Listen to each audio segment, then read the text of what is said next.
Malinaw naman kung anong lengguwahe ng batas. Hindi mo po pwedeng pilitin na ma-reveal ang source. Sabi ng Korte Suprema, dapat naman alam ng Kongreso kung ano yung mga batas na ipinapasa nila. Alam nyo, napakalinaw po ng lengguwahe, no? Kahit saan pong proceedings, hindi sila po pwedeng mapilit, no? Kasama na po siguro yan, sigurado po dyan, yung Kongreso na nagsabatas niyang batas na yan, no? Ang punto nga po is, ano ba ang masamang ginawa ni Ka Eric?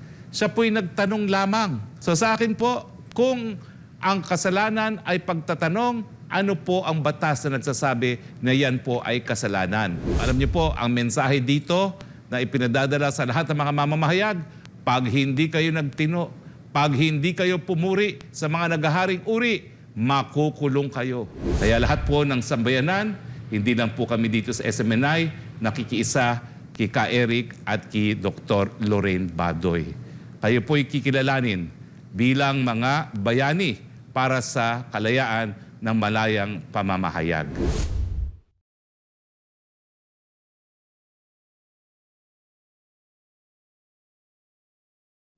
Attorney Harry, yung pag-contempt kay Ka Eric, first part ng hearing yon dahil unang tanong agad, sino ang source? Dahil nga umabot na raw yung issue sa Senado. Nang alukin siya ng executive session, tinanggihan niya dahil nga the same pa rin, ilalaglag mo rin yung source, which is para kay Ka Eric, paglabag yon sa SOTO law. Bilang abogado, sir, ano bang komento mo doon? Well, malinaw naman kung anong lengguwahe ng batas. Hindi mo po pwedeng pilitin na ma-reveal ang source. Bakit? Kasi kapag wala po yung tinatawag na SOTO Shield Law, wala nang magkakaroon ng kumpiyansa na magsiwalat ng impormasyon sa media. At alam naman natin na pag nangyari yan, naku, masusupil po ang kalayaan ng malayang pananalita at pamamahayag. Dahil alam naman natin na yung mga katiwalian, hindi naman inasa sa publiko yan. Talagang sinisikreto yan, no? Kaya kinakailangan magkaroon ng kumpiyansa na ang mga magsisiwalat ng katotohanan, hindi mapapangalanan para gantihan ng mga tao na isa sa publiko ang kanilang mga ginagawa, no? So nakakalungkot po ito dahil ang SOTO Law po ay isang produkto ng Kongreso. At ang sabi ng Korte Suprema, dapat naman alam ng Kongreso kung ano yung mga batas na ipinapasa nila. Alam nyo, napakalinaw po ng lengguwahe, no? Kahit saan pong proceedings, hindi sila po pwedeng mapilit, no? Kasama na po siguro yan, sigurado po dyan, yung Kongreso na nagsabatas niyang batas na yan, no? So, pero bukod pa po doon, ang punto nga po is, ano ba ang masamang ginawa ni Ka Eric? Siya po'y nagtanong lamang.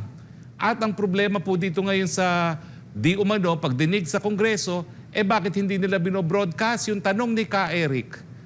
Di ba po? Bakit hindi nila hayaang ang publiko o maghusga kung meron nga siyang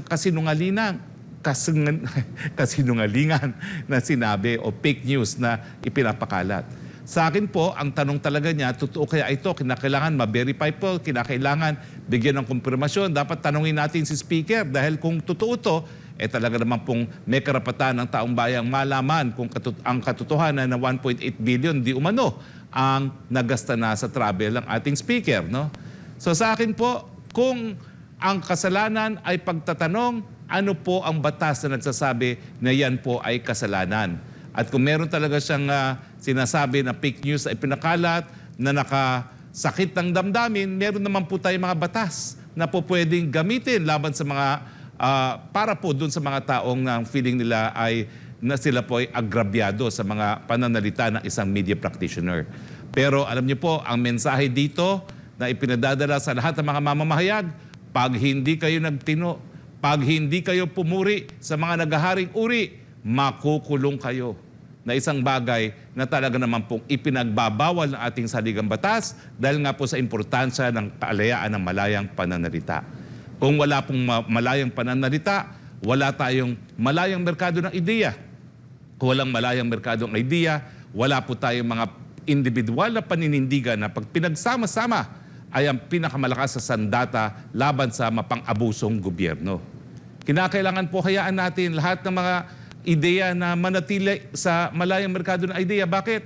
Dahil ang tunay na test para po sa katotohanan ay ang kapangyarihan ng isang ideya na matanggap bilang katotohanan sa malayang merkado ng ideya. huwag po matakot sa kahit anong impormasyon dahil meron naman po talagang sapat na kakayahan ng ating taong bayan para paniwalaan ang isang bagay bilang katotohanan or kasinungalingan. Pero ito nga pong nangyari, no? Yung mga grupo ng mga mamamahayag na talaga naman pong pati sila makaliwa, hindi po nila maitatanggi na ang mensahe po ngayon talaga ay kung hindi ka pumuri sa mga naghaharing uri, po pwede kang ipakulong. Yan po ay hindi po tugma, hindi po akma sa ating demokrasya. Kaya lahat po ng sambayanan, hindi lang po kami dito sa SMNI, nakikiisa kay Ka Eric at kay Dr. Lorraine Badoy. Kayo po'y kikilalanin bilang mga bayani para sa kalayaan ng malayang pamamahayag. Antayin po natin ang husga ng kasaysayan.